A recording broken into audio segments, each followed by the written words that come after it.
Olá, pessoal. Continuando aqui com a decomposição LU, como a gente viu anteriormente, a eliminação de Gauss ela é projetada para a gente resolver sistemas de equações algébricas lineares, da forma AX igual a B.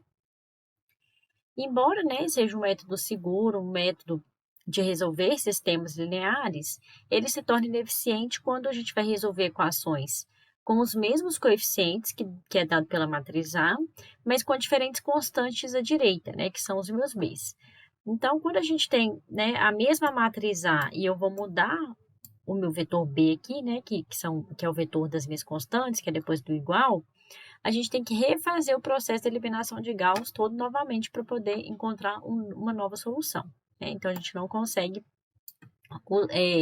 mudar esse B aqui, de forma a aproveitar o que a gente fez antes na eliminação de Gauss.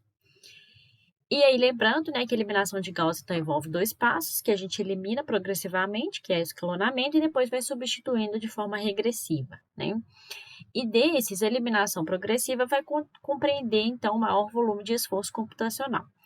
Então, quando a gente tem sistemas que ficam muito grandes, também não é viável a gente usar a eliminação de Gauss, porque isso vai exigir um grande esforço computacional.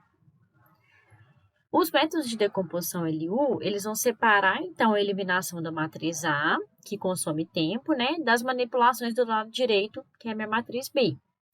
Então, uma vez que eu tenho a matriz A decomposta, com uma multiplicação de L vezes U, os vetores múltiplos à direita vão poder ser calculados de maneira mais eficiente. Então, é interessante a gente observar que a própria eliminação de Gauss pode ser escrita como uma decomposição LU. Então, dessa forma, na decomposição LU, quando eu tenho, então, um sistema X igual a B, eu posso resolver esse sistema, encontrando lá a decomposição da matriz L e da matriz U, e depois, para a gente poder mudar esses B's, esses vetores que são as constantes do lado direito, a gente não precisa refazer o processo todo de novo, A gente já usa a decomposição LU que foi dada da nossa matriz A. E um outro motivo da gente introduzir a decomposição LU é que a decomposição LU vai fornecer para a gente uma maneira de calcular a matriz inversa. Então, é uma outra vantagem aqui da decomposição LU. E aí, só relembrando, como que é definida a matriz inversa? Então, a matriz inversa, denotar aqui por esse símbolo, A elevado a menos 1, lembrando, que a gente só calcula para a matriz quadrada, é a matriz definida da seguinte forma, é a matriz que quando eu multiplico A vezes a inversa, isso é igual à inversa da matriz vezes A, que é igual à matriz identidade, Então, a matriz identidade é quando a gente tem 1 na diagonal principal e no restante toda composta por números zeros.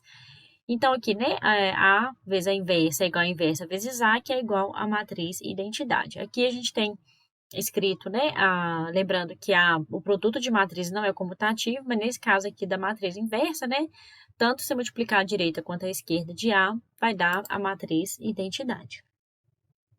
E aí, como que a gente calcula a inversa, pode calcular coluna a coluna, gerando soluções para os vetores unitários, como os constantes do lado direito.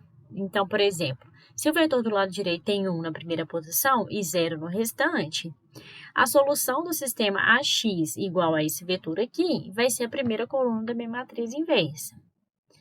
De forma análoga, se o meu vetor unitário ele tem 1 na minha segunda entrada, na minha segunda linha, eu vou resolver o sistema AX igual a esse vetor aqui, o resultado vai ser então a segunda coluna da matriz inversa e assim por diante, de forma análoga.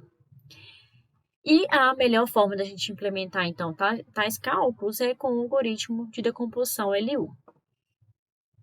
E uma das grandes vantagens é que ela fornece, então, uma forma eficiente de calcular diversos vetores do lado direito, sendo ideal para manipular os vetores unitários necessários para a gente poder calcular, então, a matriz inversa. Então, por exemplo, vamos utilizar a decomposição LU para determinar qual que é a inversa dessa matriz aqui, Então, a gente vai usar o VCN para fazer esse cálculo da decomposição LU, e depois a gente vai usar, então, o que a gente viu na aula passada, para poder encontrar a matriz inversa dessa matriz pedida aqui. Então, o que eu vou sugerir que vocês pausem o vídeo, tentem resolver a decomposição LU utilizando o VCN, porque eu vou colocar aqui qual foi o resultado para depois vocês conferirem. Então, utilizando o VCN, quando eu digito lá, né, essa matriz no VCN para essa decomposição LU, a gente vai encontrar a matriz L, que é a matriz triangular inferior com essa cara aqui, e a matriz U da seguinte forma, né? Então, a gente vai ter a decomposição LU dessa matriz aqui. E aí, como que eu vou fazer para encontrar, então, a primeira coluna da matriz inversa? A gente vai resolver o sistema como se fosse o sistema AX igual a B, né? No caso aqui, a minha matriz A é o L vezes 1, e a minha matriz B é exatamente 1, 0, 0. Aí, como que a gente resolve esse sistema? Com o que a gente viu na aula passada. Então, primeiro eu vou pegar e encontrar quem que é o meu vetor Y, tal que, quando eu multiplico a minha matriz L vezes Y, eu vou obter 1, 0, 0, que é o meu B, né? A de agora. E aí, fazendo a multiplicação, resolvendo o sistema, a gente vai, né, substituindo progressivamente, a gente vai obter esse vetor y, 1, menos 0,0333 e menos 0,1009. Então, a gente vai obter esse y que satisfaz esse sistema. Aí, como que a gente faz agora? A gente determina x, tal que, quando eu tenho u vezes x, a gente obtém exatamente esse vetor y que eu encontrei aqui. Então, isso aqui a gente viu na aula passada, que é a forma de resolver sistema pela decomposição L1. Então, com isso, né, quando fizer os cálculos aqui, a gente vai obter a primeira coluna da matriz inversa, que é dada por esse vetor aqui, né? Então, a gente vai ter a primeira coluna da matriz inversa. Analogamente, para a gente determinar a segunda coluna da matriz inversa, o que eu vou fazer? Eu vou utilizar a decomposição LU para resolver o sistema agora 0, 1, 0, que é a minha segunda coluna ali da minha matriz de identidade. Então, eu tenho aqui a minha matriz L, descobri quem que é o Y, tá ok? Quando eu pego L vezes Y, me dá um vetor 0, 1, 0. Fazendo os cálculos, né? Sugiro que vocês pausem também o vídeo para tentar fazer e conferir a resposta. A gente vai obter esse vetor Y, que resolve esse sistema aqui. E aí, para a gente encontrar, então, quem que é a segunda coluna da matriz inversa, eu tenho que descobrir quem que é o x, tal que u vezes x me dá o vetor y que eu encontrei anteriormente. E daí, fazendo os cálculos, a gente obtém esse vetor aqui, que é a segunda coluna da minha matriz inversa. E aí, finalmente, para a gente obter a terceira, né, coluna da minha matriz inversa, vou deixar aqui como exercício para vocês tentarem resolver. Então, eu vou colocar aqui no meu sistema agora 0, 0, 1, né? Para achar a terceira coluna, eu vou fazer o mesmo procedimento. Vou pegar L vezes Y, que dá 0, 0, 1. Depois eu vou encontrar o x, tal que u vezes x dá esse vetor que eu encontrei aqui, né? Só que para o caso 0, 0, 1.